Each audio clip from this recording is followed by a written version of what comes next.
Saúde a amada igreja com a doce paz de nosso Senhor e Salvador Jesus Cristo. Amém? Glória a Deus. Inclinamos nossas cabeças e oramos. Senhor Deus e Pai, Deus de amor, estamos agora orando pelo Teu servo, Pai, pastor Adriano Sebem, que vai ministrar a Tua santa e preciosa palavra, Pai. Usa ele, Pai. Usa ele nesse momento que nós precisamos estar com o coração preparado, aberto, Senhor, para que desça sobre nós o Teu Espírito Santo, como chuva seródia, como diz a Tua palavra, Pai. Abençoa cada um que veio nessa noite, cura os enfermos, Pai, nos hospitais, liberta os cativos de prisões visíveis e invisíveis, Pai. Derrama sobre nós a Tua graça neste início de semana, Pai, nos nossos trabalhos, nos nossos afazeres. Em nome de Jesus, usa o Teu servo, Pai. Amém. Glória a Deus. Paz do Senhor, igreja. Amém. Quantos estão contentes de estar na casa de Deus? Aproveitando a posição, vamos ler no Antigo Testamento. Abre a tua Bíblia em Números, quarto livro da Bíblia, capítulo 17. Glória a Jesus. Louvado seja Deus.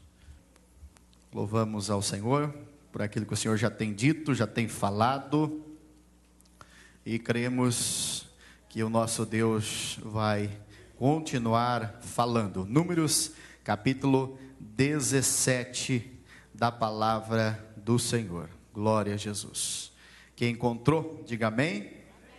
Diz assim: disse o Senhor a Moisés: fala aos filhos de Israel e recebe deles varas, uma pela casa de cada pai de todos os seus príncipes, segundo as casas de seus pais, isto é, 12 varas, e escreve o nome de cada um sobre a sua vara. Porém o nome de Arão escreverás sobre a vara de Levi, porque cada cabeça da casa de seus pais terá uma vara, e as porás na tenda da congregação, perante o testemunho, onde eu vos encontrarei. Amém? Pode se assentar, adorando o nome do Senhor.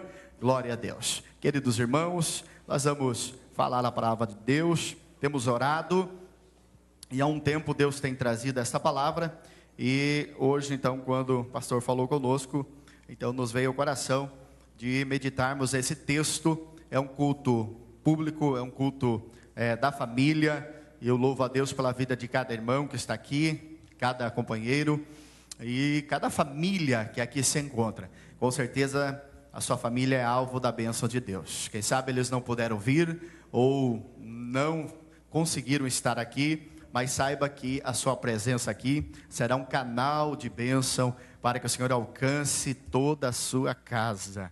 Glória a Deus. Meus irmãos, para que nós entendamos a mensagem de Deus nessa noite, nós lemos em Números 17, o texto base que eu vou usar, esse texto, ele fala sobre aquele período muito falado, muito discutido, que são os 40 anos que Israel passou ali no deserto, do momento em que saiu do Egito até ele entrar na terra prometida. Foram 40 anos de peregrinação, aonde nós entendemos que o Senhor, com mão forte, Ele tira Israel do Egito pelo ministério de Moisés, e isso leva alguns dias, mas para que o Senhor arranque Israel efetivamente da terra do Egito, Ele leva apenas um dia, apenas uma noite.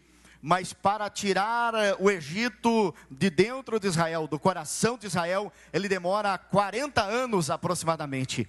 Então nós sabemos que tudo isso estava imperando num processo de santificação da parte de Deus. É por isso que nós encontramos a saída do povo denominado do Êxodo, lá do Egito em direção a Canaã, e nós percebemos que ali se passa então a descrição do livro de Êxodo, se passa a descrição de Levítico, e quando nós entramos em Números, nós temos uma transição de gerações, ou seja, de acordo com a desobediência que aquela primeira geração que saiu do Egito, que era para ser uma geração de vencedores, de famílias vitoriosas, aquela geração, meus irmãos, ela pecou contra Deus, ela murmurou demasiadamente do Senhor, duvidou daquilo que Deus poderia fazer, e aí nós entendemos que o Senhor então levanta uma nova geração no deserto, e essa nova geração, uns já haviam nascido, tinham de 20 anos para baixo, quando do pecado de Israel, mas alguns deles ainda não tinham nascido e vieram a nascer ali na peregrinação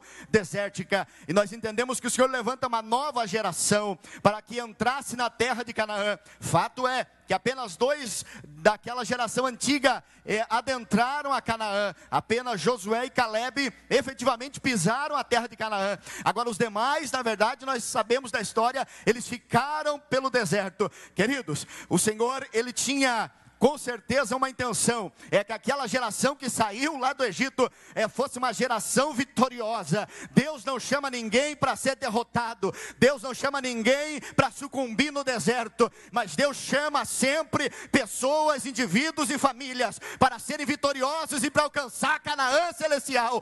E por isso, querido, o Senhor tem uma palavra para você nesta noite, aleluia. Deus não te chamou para ser um derrotado. Quem sabe você chegou aqui no momento de crise, quem sabe você chegou aqui com a sua família sucumbindo, ou quem sabe algum familiar seu está passando uma grande dificuldade, e você disse: olha, eu creio que não vou vencer, mas o Senhor, o Deus da Bíblia, o Deus que chama, e o Deus que levanta, o Deus que fala, e o Deus que ergue, e o Deus que faz passar o deserto de cabeça erguida, está aqui nessa noite, para dizer para você, que você não vai sucumbir, basta você olhar para cima, olhar para o autor e consumador da fé, que é Jesus. Aleluia. O que acontece é que no deserto é um momento em que Deus prova a nossa fé, é uma escola de fé, aonde nós não podemos olhar para baixo, nós temos que olhar para Ele. Há muitas figuras na peregrinação desértica, aonde nós encontramos o Senhor falando com Israel, mas esta geração, queridos, ela brincou com Deus, e a misericórdia de Deus, ela tem uma medida. Às vezes, nós somos tentados a achar que não, porque parece que a maneira que Deus trabalha com um, não é da maneira que Deus trabalha com outro. Obviamente que o Senhor tem um plano individual, personalizado para cada um, mas entenda uma coisa, há sim um limite na paciência, há sim um limite na longanimidade do Altíssimo. E queridos, o nosso Deus é um Deus de promessas, é um Deus de bênçãos, é um Deus de coisa boa. E com certeza, querido, se nós não pararmos na caminhada, como Israel muitas vezes parou e não quis mais marchar, o segredo, querido, é nós levantarmos a cabeça e não pararmos de marchar. Mas o que é parar de marchar? Numa linguagem espiritual, é parar de vir na igreja, é titubear, questionar a sua fé, é parar de fazer a obra de Deus. Você está servindo, é parar de servir, é parar de fazer algo para o Senhor, é parar de estar executando aquilo que Deus colocou na sua mão, é parar muitas vezes de contribuir para a obra de Deus, é parar de executar ou exercitar a sua fé na pessoa bendita do Senhor Jesus. Mas, meus irmãos, nós estamos obviamente num deserto, o deserto da vida. Nós estamos o peregrinando, e nós sabemos que vamos chegar a Canaã celestial, e nós temos, meus irmãos, um ajudador, o Espírito Santo de Deus. Ele está conosco, nos assistindo, aleluia. A Bíblia diz em Isaías que aquela geração de Israel, ela entristeceu o Espírito de Deus, e que de forma que o próprio Espírito Santo se levantou e pelejou contra aquela geração. Mas nessa noite está aqui uma geração que é amiga do Espírito Santo, é a igreja do Senhor, a igreja do Deus vivo. Ela tem o Espírito Santo habitando na sua vida, e muitos têm o Espírito Santo presidindo sobre a sua vida, foram cheios, foram batizados com o Espírito, aleluia, e Ele preside sobre a vida deles, Ele os dirige, os guia, aleluia, e Ele preencheu a sua vida. Bendito seja o nome do Senhor. Meus irmãos, no teste do deserto, nós entendemos que Números 16 e 17 fala de algo tremendo, aonde o ministério de Moisés, um homem que renunciou, como disse o escritor aos Hebreus, ser chamado filho da filha de Faraó, poderia ter uma carreira como imperador do mundo, do poder mundial da época chamado Egito. Esse homem renunciou tudo isso para levar um bando de miseráveis, um bando de pessoas que questionavam a Deus, que em todo tempo o queriam apedrejar, o confrontar, duvidar da sua chamada. Mas esse homem tinha o Espírito de Deus dentro de si. Ele tinha um amor incondicional. Quanto mais o povo odiava, mais ele amava aquele povo. E dizia: Senhor, não os destrua, porque esse povo é teu. Nós encontramos, é claro que isso é uma força de expressão. Em alguns momentos o próprio Moisés aconselhando a Deus a não destruir o povo. Não é só uma vez, nós encontramos por mais de 2 ocorrências isso nos livros da lei. Então, querido, Moisés tinha esse sentimento lindo da parte do Senhor. Mas aqui há um momento interessante na história de Israel. É o momento em que o próprio Moisés é questionado. E no capítulo 17, depois de alguns rebeldes morrerem, nós entendemos que a própria congregação de Israel, mais de 2 milhões de pessoas disseram: olha, nossos irmãos estão morrendo por causa de Arão e por causa de Moisés. E aí, uma vez mais, eles abordam Moisés e dizem: olha, Moisés, há mais uma coisa, Moisés. Deus fala com todos aqui dentro de Israel. Deus usa todos os príncipes, Deus usa o povo, Deus fala através do povo, Deus fala com o povo, Deus é com esta congregação, com esta casa. E você e Arão querem se exaltar dentre nós. Olha o questionamento de muitos líderes, chefiados por Datã, Coré, Abirão. E eles questionam a liderança de Moisés e de Arão.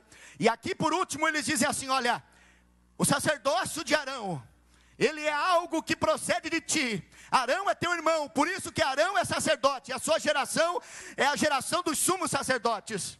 Querido, que coisa tremenda, que coisa terrível. Arão era algo do coração de Deus. Quando Moisés foi chamado lá no início do Êxodo, Moisés então colocou alguns bloqueios para ser usado por Deus, instrumentalizado no Egito. Aí Deus disse: então eu mando Arão, teu irmão, junto contigo. E você percebe que durante o início da peregrinação, Deus disse: eu quero Arão, chama Arão. Foi Deus quem escolheu Arão. Em Hebreus, o Espírito Santo inspira o escritor, e ele diz no capítulo 5, versículo 4: ninguém chama para si esta honra, aleluia, a não ser aquele que é chamado por Deus para o ministério, como foi Arão.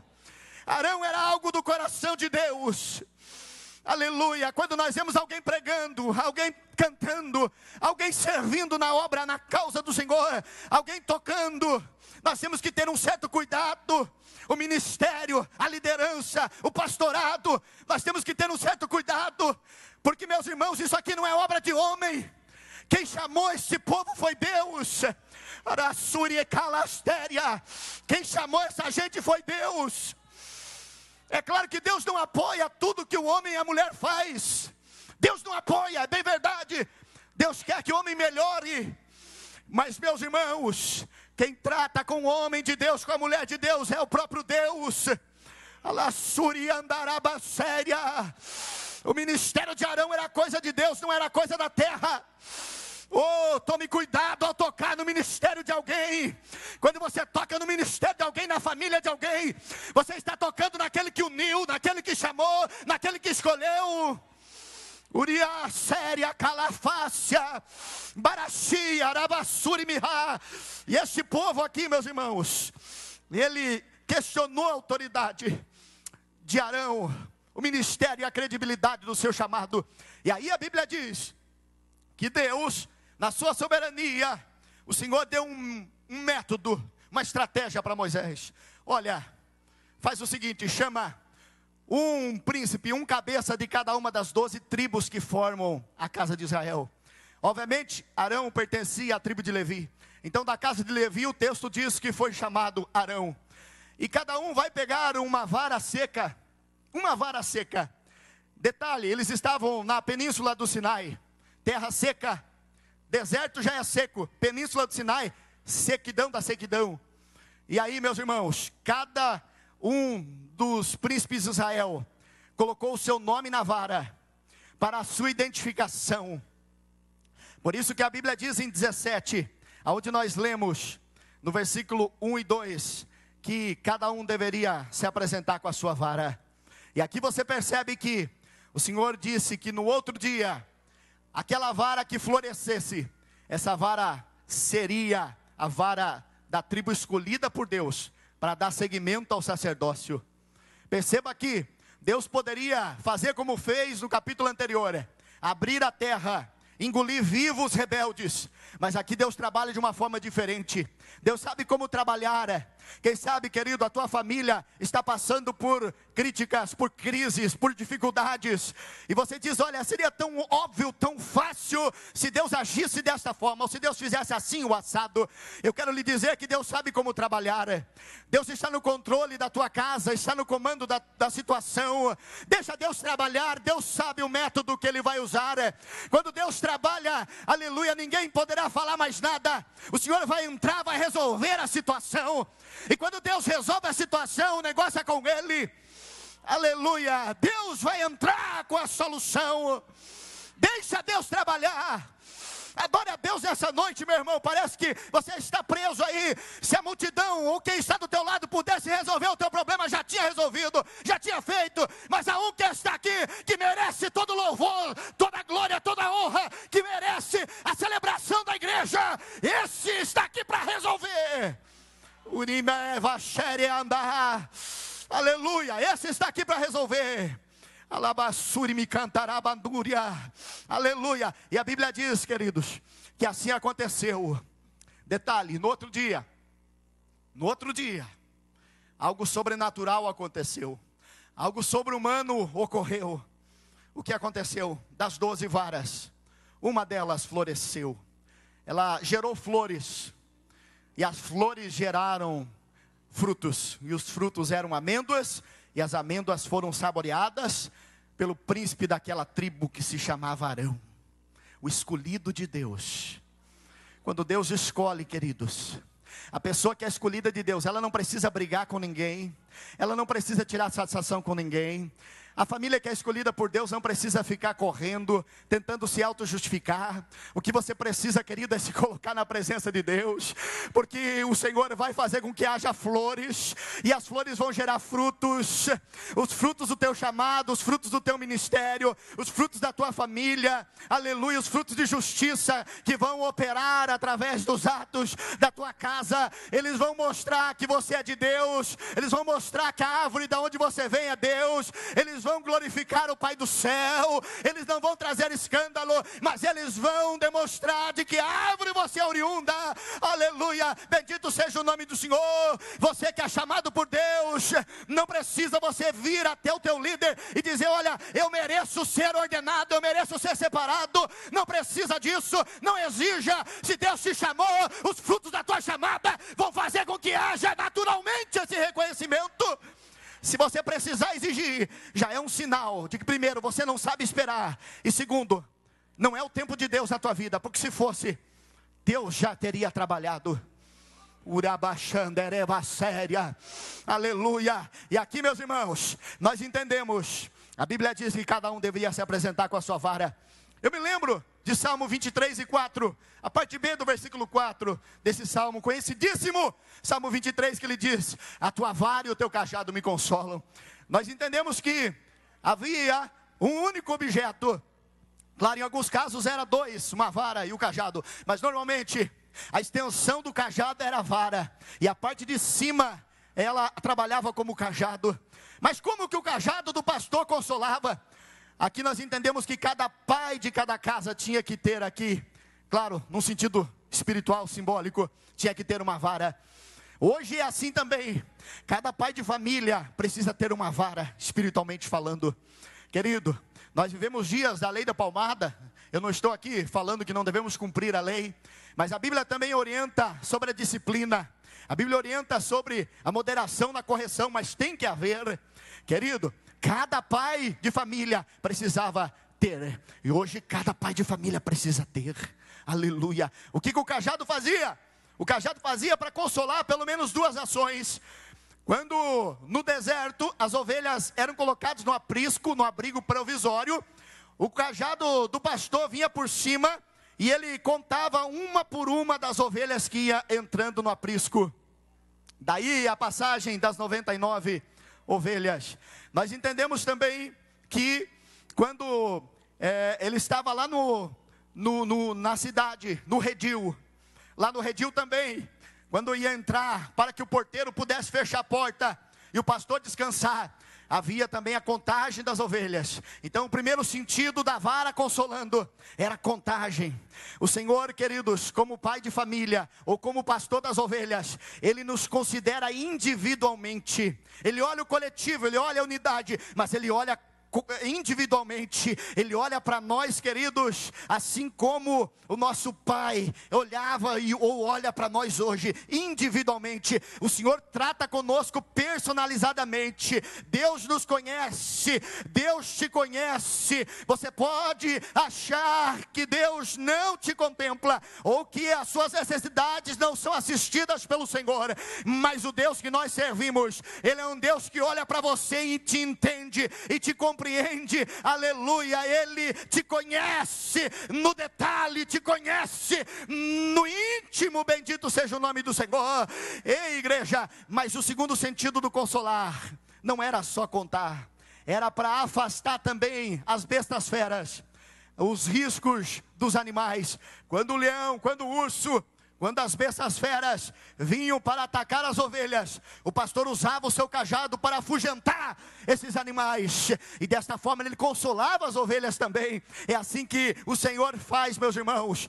O Senhor nosso Deus, Ele nos livra muitas vezes daquelas heresias, aqueles ensinos que vão nos levar para longe do Senhor, que vão fazer com que o nosso coração fuja da verdade que é em Cristo, da revelação, do amor de Deus que nos uniu na pessoa bendita do Senhor. E mais do que isso, querido, muitas vezes vem o perigo, o diabo arma as suas ciladas, suas artimanhas, mas há um detalhe: nós temos um sumo pastor que tem um cajado na mão, que age nos ajudando, que age afugentando o mal da nossa vida. Ei, meu irmão, quantas vezes a tua família é colocada em risco, o filho, a esposa, o cônjuge, enfim, mas algumas vezes você não pode estar lá, mas há um Deus que pode, há um Senhor que está lá em todo o tempo, que não deixa nada acontecer. Ele tem guardado a tua casa, e a vara do Senhor tem te consolado. Levante a mão assim, a mão do Senhor está sobre a tua vida, ela guarda você e a tua família, enquanto você é fiel e tem compromisso com o Senhor. Aleluia. Urimachara cantarabandaia. Ei, meu irmão, quantas vezes nós não contemplamos o livramento do Senhor, como já foi dito aqui. Quantas vezes não contemplamos o cuidado do Senhor. Mas o Deus que você serve, Ele cuida de você no teu sono, Ele cuida de você diuturnamente, Ele cuida de você, Ele cuida da tua casa. Oh, meu Deus, louvado seja o nome do Senhor. Agora, pai de família, é preciso ter vara, é preciso ter cajado, é preciso ter liderança. Às vezes nós achamos que o amor é nunca dizer não, que amar é você aceitar tudo. Isso não é verdade. Eu e você, que temos de uma meia idade para frente, nós fomos criados, é claro, com alguns excessos do papai e da mamãe, é bem verdade, mas no geral, a educação saía de casa. É ou não é verdade? A vara não matou ninguém, pelo contrário, ela nos tornou justos, nos tornou honestos, nos tornou pessoas com disciplina, nos tornou homens, nos tornou mulheres. Aleluia! E hoje, queridos, tem muitos questionando esse modelo. É óbvio que nós não aceitamos também os exageros da correção. Não estamos falando disso, mas nós estamos falando do modelo bíblico. O nosso Deus nos corrige também, porque Ele nos ama. Aleluia. Filho que está aqui, aceite a correção do pai. A Bíblia diz que o primeiro mandamento com promessa é respeitar, é honrar o papai e a mamãe. Não está dizendo se ele é bom ou é ruim, não importa se ele sabe liderar ou não sabe. Plante, você pode escolher o que plantar, mas uma vez que você plantar, você será obrigado a colher. Urachai de calabassuri me cantaraia.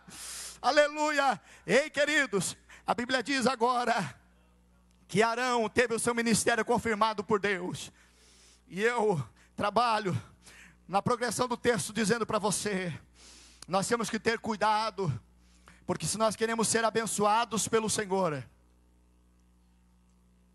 nós precisamos, com certeza, queridos, entender que o nosso Deus, é Ele quem estipula as lideranças na casa do Senhor. É Ele quem coloca ordem na casa do Senhor. Se você perceber, houve sim um questionamento muito forte sobre a liderança aqui de Moisés e de Arão. A Bíblia diz em 1 Coríntios capítulo 12, versículo 28, e primeiro pôs Deus na igreja apóstolos, profetas. Ele vai nominando os ministérios e os dons. Então é Deus quem coloca, quem institui a liderança na igreja. É claro que no meu relacionamento espiritual com Deus, eu entendo que 1 Pedro 2, 5 e 9 fala do sacerdócio universal do crente. Eu entendo que eu posso me chegar direto à presença de Deus, mas o mesmo Deus ao qual eu me relaciono direto com Ele, Ele também Ele mesmo instituiu lideranças na igreja. E como foi lido na leitura inicial deste culto, Ele também instituiu as lideranças, os governos, o Estado. E por isso eu preciso orar pela liderança secular também, pelos governos e pelas autoridades. Agora, queridos, a Bíblia fala em Efésios 4:11 também, e deu uns para... Ele vai nominando apóstolos, profetas, evangelistas, pastores e mestres. Ele fala dos dons da liderança, ou os dons ministeriais do corpo de Cristo. E esse contexto, e deu uns para, ele está falando do próprio Jesus, o próprio Cristo quem deu para a igreja. Ou seja, o Senhor deu para a igreja os seus líderes. O Senhor deu o líder do departamento, o Senhor deu o pastor da igreja, o Senhor deu o pai como líder, o Senhor deu, aleluia, todos os níveis da liderança. Foi o Senhor quem instituiu, meus irmãos. E às vezes o mundo, o sistema pecaminoso do homem, com as suas engembrações e maquinações humanas, ele tenta corromper os modelos ou as instituições que Deus coloca. Ei, meu irmão, a própria família, ela tem sido fragmentada em muitos lugares, ela tem sido questionada, ela tem sido minada em muitos lugares, mas há uma coisa que eles precisam saber, é que Deus instituiu, aleluia, a família, Deus instituiu a igreja, Deus instituiu, querido, muitas coisas, e aquilo que Deus instituiu, Deus é responsável. Pode se levantar os homens, pode se levantar, oh meus irmãos, os demônios, mas nada disso poderá romper, poderá minar aquilo que Deus já instituiu, porque Deus, Ele sustenta as suas instituições. Então honre a tua família, continue cuidando dos teus, porque Deus vai te honrar quando você assim fizer. Cuide daquilo que Deus colocou sobre a tua casa. Arabaxai de calavassuri me cantaraia. Aleluia, como foi dito. Aleluia, não saia de casa antes de orar. Busque o Senhor como um princípio, não como uma obrigação, um mero costume. Mas coloque a sua família debaixo da cobertura da oração. Ore por eles à noite, ore por eles quando seus filhos estiverem dormindo. Vá lá e coloque a mão sobre a cabeça deles, abençoe a vida deles. Aleluia, determina a vitória nesse aspecto. Tome posse das bênçãos espirituais para a tua casa. Ei, meu irmão, que a tua casa seja um lugar onde a bênção e a paz do Senhor possa reinar, seja uma atmosfera agradável, aonde o nome do Senhor venha a ser exaltado. Aleluia, que lá na tua casa não seja um lugar onde o nome de Jesus seja desconhecido. Há muitos lares de crentes em que, se perguntar para os filhos quem é Jesus, ele diz: Jesus. Quem é Jesus? Eu conheço o Homem-Aranha, eu conheço o Super-Homem, eu conheço o Ben 10, mas Jesus eu não conheço. Querido, nós sabemos que tudo tem que ter, obviamente, um equilíbrio, mas às vezes, em nome desse equilíbrio, muitas pessoas têm se socializado demais, se misturado com o mundo, perdido a identidade cristã. Nós não podemos perder a identidade. Uma pessoa sem identidade, ele é até considerado como alheio à sociedade, como indigente. Cristão sem identidade também, querido, não é cristão de verdade. O Senhor nos chama para um compromisso. Em nome do equilíbrio, meu irmão, não venda a tua família, não venda a vida espiritual da tua casa. Aleluia, em nome do equilíbrio. Se for preciso, arranque o olho fora, Algumas vezes que em nome do equilíbrio, querido, nós partimos para o exagero em uma área, mas a palavra do Senhor, ela continua dizendo: se o teu olho esquerdo te escandalizar, arranque-o fora. Ou seja, fala de renúncia, não está falando obviamente no sentido literal, mas está falando da renúncia em determinada área. Ou em nome de Jesus, ouça a voz do Espírito Santo. Ele está dizendo: olhe pela tua casa antes que seja tarde. Olhe pelos teus antes que seja tarde. Uribaçaia, calabassuri me cai. Aleluia. Olhe pelos seus. Há um compromisso do Senhor sobre os seus. Quando o Senhor foi prestar conta com Adão, Adão havia se escondido. E Adão disse: foi a mulher que tu me deu. Transferência de responsabilidade. Não transfire a responsabilidade que é tua. Aí foi falar para a mulher. Quando ele abordou a mulher, Eva disse: foi a serpente. Em outras palavras, vou parafrasear aqui: foi a serpente que tu criou. Sabe o que ela estava querendo dizer? Adão jogou para Eva. Eva jogou para a serpente. E quem havia criado a serpente foi Deus. Então ele estava dizendo: olha, nós pecamos e a culpa é tua, Senhor. Tem pessoas culpando a Deus. A culpa não é de Deus. A responsabilidade é minha. A responsabilidade é sua. Aleluia. E eu trabalho para nós finalizarmos, queridos, dizendo para você: há alguns estágios que a rebelião traz. A rebelião não é algo que acontece do dia para a noite. Você percebe que essas pessoas se tornaram rebeldes, desenfreados. E a rebeldia não é algo que acontece: vou virar rebelde. Não. Mas Deus fala com a pessoa que está no processo, porque o Senhor a ama, porque o Senhor a escolheu tanto quanto a outra, porque o Senhor ama a família, porque o Senhor quer restaurar, quer trazer de volta. E esses homens entraram num processo tremendo. Mas nós podemos citar até outros exemplos na Bíblia de pessoas que entraram no processo de deslealdade. A Bíblia fala em Gálatas 5:22 sobre o fruto do Espírito. E uma das virtudes do fruto do Espírito é a fidelidade. A fidelidade, ela, dentre muitas coisas prerrogativas, ela fala sobre essa questão da lealdade. Querido, a lealdade é fundamental. Se nós não tivermos lealdade, nós não temos nada. Quem não tem lealdade, querido, não tem nada. Se o marido não for leal para com a esposa, a relação deles não tem confiança. E a base de qualquer relação é confiança. Então a lealdade é primordial para com a esposa, para com o marido. No relacionamento, lá na tua empresa, lá na tua loja, lá no teu trabalho, com o teu colega, com o teu superior. Eu não estou falando que você deve concordar 100%. Mas uma coisa é você, querido, divergir de uma forma acentuada, de uma forma acentuosa. Há pessoas que estão no nível de Datã, Coreia, Abirão, já chegaram no último nível, ou no penúltimo, que é o da rebelião escancarada. Ou seja, eles murmuram abertamente, eles puxam para si pessoas politicamente agindo, faz o seu grupo para tentar dividir, e Deus não aprova esse tipo de coisa. Ei, meu irmão, uma coisa que nós precisamos entender: Deus trabalha muito debaixo da limitação humana. Você pode ser um pai de família, quem sabe não com muita sabedoria, não tem muita perícia para guiar os seus, mas o teu coração é sincero, se o teu coração é puro, é limpo, Deus vai te honrar, Deus vai te dar sabedoria para você tomar as decisões, para você saber entrar, sair. O Senhor vai ouvir a tua oração, aquilo que a tua inteligência não vai fazer, mas a oração vai fazer, o Senhor vai trabalhar.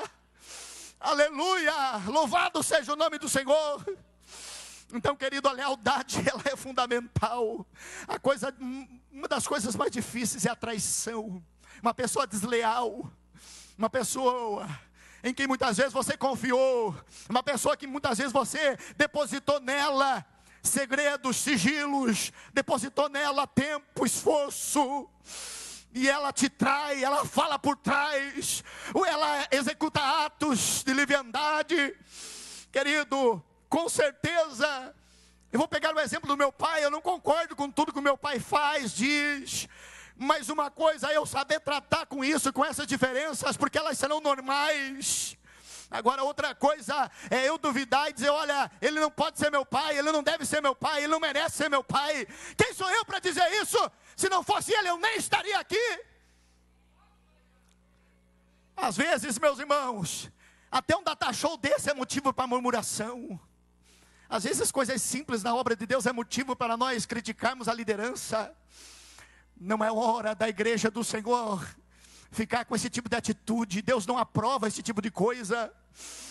Ou se você acha que é tão dono da verdade, ou está tão certo, no cavalo da razão, então vai orar. E se a gente for ver, muitas vezes aquele que critica, nem contribuinte é, ou nem fiel contribuinte mensalmente é. Mas muitas vezes, nós achamos no cavalo da razão. Mas uma coisa eu tenho aprendido com toda a humildade, eu digo para os irmãos em sinceridade, meus irmãos, se há um que tem razão é Jesus. Se há alguém que tem razão é Jesus. Jesus tem razão, esse tem razão. Aleluia, o Senhor tem razão. Você pode estar certo de uma coisa, mas não fira a tua família, porque você tem a razão. Não fira a tua liderança, não fira quem está abaixo de você, porque amanhã a coisa pode inverter. Oh, não faça isso. Quando nós dissemos que temos razão, aí Jesus disse, então eu não posso ter razão. Se você tem toda a razão, eu não posso ter a razão. Mas o inferno está cheio de gente com razão. O inferno está cheio de gente com razão. É como o presídio, irmão. Se nós irmos lá no presídio interrogar alguém, a grande maioria deles vai dizer, eu sou injustiçado, eu estou aqui, mas eu sou injustiçado. Agora, claro, lá no meio você vai encontrar alguns que vão dizer, não, eu mereço estar aqui. Eu mereço. Que o Senhor nos ajude, meus irmãos.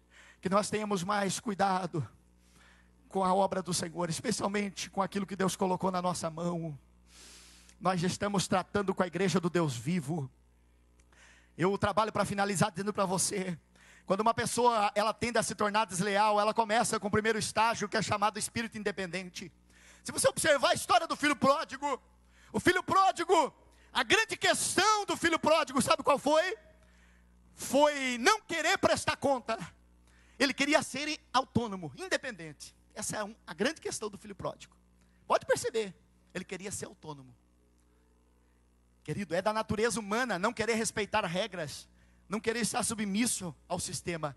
É nosso, é da nossa natureza. E às vezes nós temos que lutar contra isso. Então, se você tem esse espírito independente, às vezes é dentro da sua casa, dentro da sua família, você não respeita a autoridade. Parece que hoje falar em autoridade é algo retrógrado, algo obsoleto, ultrapassado. Falar nessa linguagem, para nós termos uma ideia de como que a mídia vem trabalhando esses conceitos. E outros meios, vem trabalhando a cultura odierna, a cultura moderna, a cultura de hoje, atual. Ela trabalha esses conceitos. Mas querido, a Bíblia Sagrada, o bom senso, a nossa formação, ela trabalha dessa forma, ela nos dirige para isso. Querido, vamos rejeitar o espírito independente. Vamos lembrar de Joabe. Quantos conhecem a história de Joabe? Ou já ouviram falar do general do rei Davi? Conhece? Eu acredito que uma grande parte da igreja. Se você olhar, Joabe fez um trabalho muito lindo para Davi. Mas querido, Joabe tinha uma personalidade independente. Sabe por quê? Vamos só pegar alguns casos.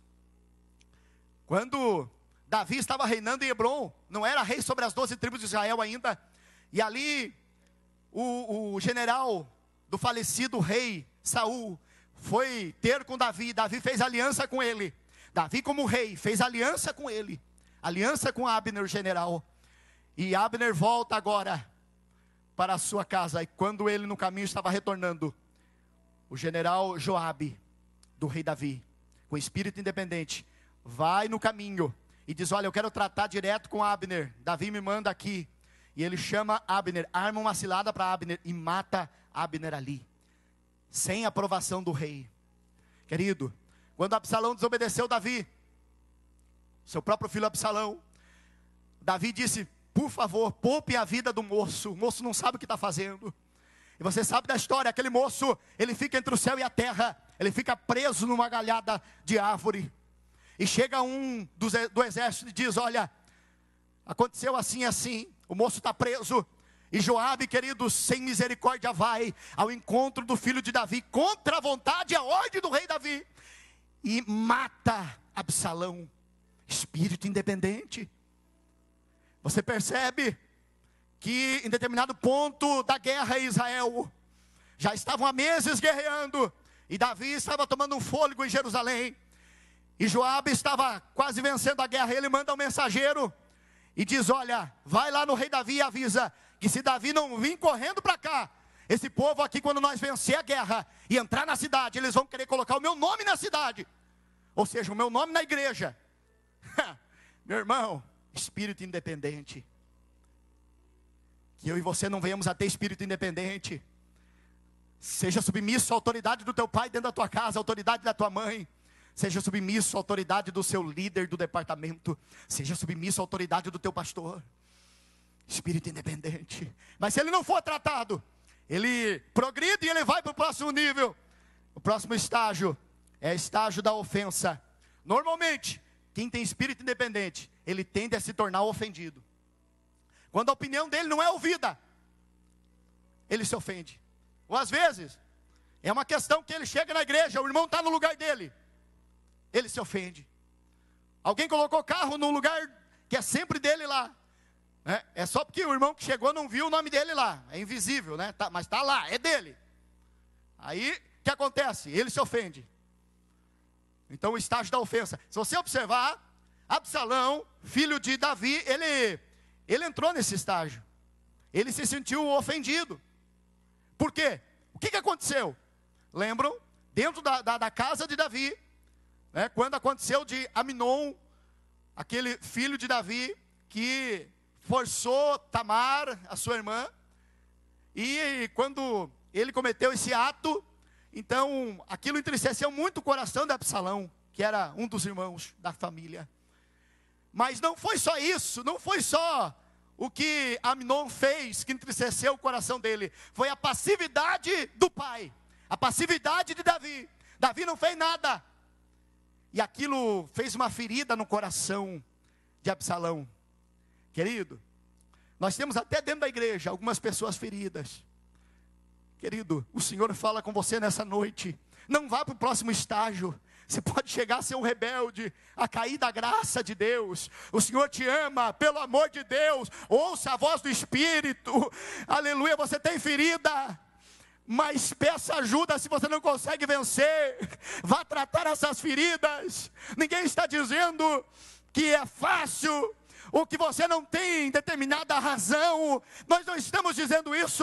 Nós estamos dizendo que você não pode ficar assim. Há um bom samaritano do céu, que tem olho para tratar, que tem graça para te dar, para você vencer isso.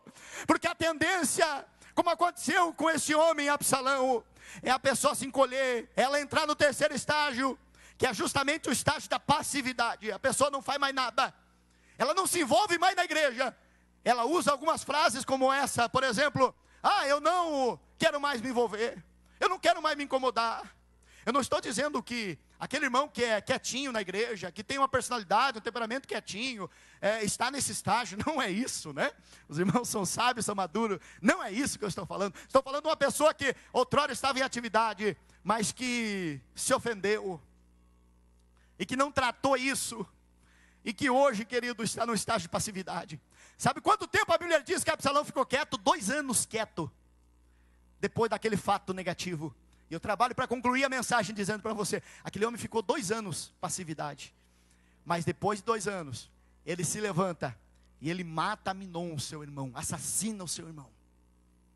Porque uma hora, o estágio da passividade, ela avança para o próximo nível. E nós não podemos deixar isso acontecer, meus irmãos. Porque o próximo nível é o nível da crítica. A pessoa passiva, ela não consegue ficar quieta muito tempo. Ela começa a questionar. Ela questiona a cor da igreja. Ela questiona tudo. Como eu disse, eu não sou obrigado a gostar de tudo, mas ela questiona tudo. Tudo é motivo, meus irmãos, para ela discordar, para ela tecer comentários maldosos. Eu não estou falando aqui, querido, de opinar, a opinião respeitosa, a sugestão. Eu não estou falando disso. Eu estou falando do sentido pejorativo, negativo. É aquele nível, obviamente, que a pessoa entra de crítica, aquela crítica destrutiva. E se não for tratado, avança para o 5º estágio, chamado estágio político. O político, ele trabalha pelas opiniões dos outros. Então o que ele faz? Ele lança as ideias e começa a fazer um partido para si, puxar pessoas para si, que pensam igual ele, porque daqui a pouco ele tem mais força fazendo assim. E meus irmãos, se não for tratado, nós sabemos que isso avança ainda para níveis posteriores, pode avançar ainda para o nível do engano, o 6º nível, para fechar, que é o nível onde a própria pessoa, ela entra num estágio de equivocamento, ou equivocação. Ela acha que ela está certa, ela sobe no cavalo da razão.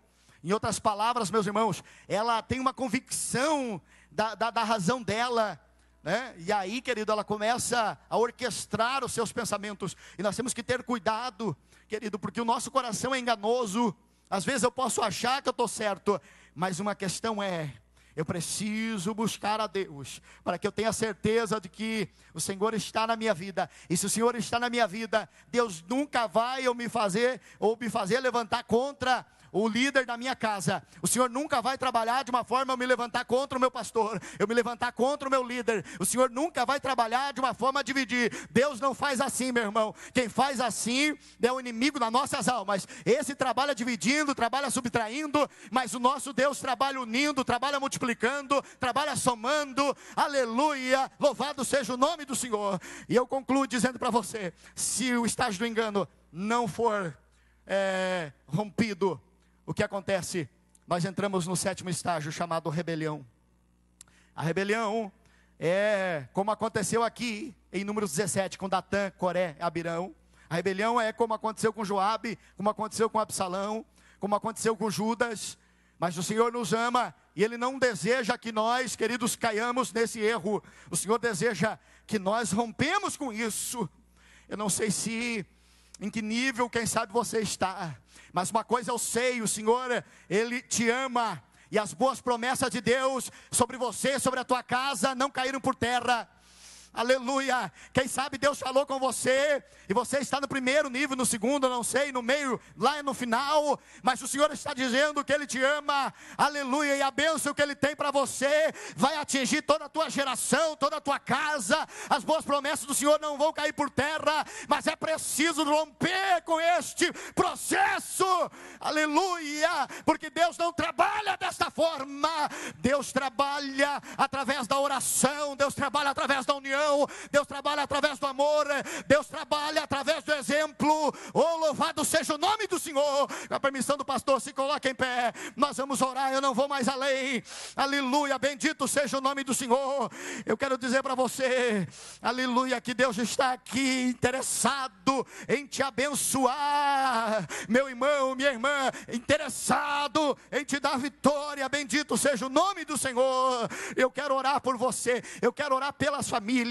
Nessa noite, se nós estivermos aqui, eu creio que temos famílias inteiras, vem à frente e se una à sua família. Eu pedi a gentileza de um obreiro tirar aqui os microfones, para que a gente possa colocar espaço aqui. Obviamente não dá para todos, mas vem à frente junto com a tua família. Queridos, nós vamos se unir, vamos levantar uma palavra de oração, e o céu vai agir sobre você. Ah, mas está tudo bem. Vamos orar para que continue tudo bem, e para que a bênção do Senhor seja maior, mais abundante ainda na tua vida e na tua casa e nos seus. Aleluia, oh glória. A bênção do Senhor enriquece e não acrescenta dores, não gera sofrimentos. A bênção do Senhor, querido, não gera sofrimento, não gera desgaste. A bênção do Senhor está sobre você.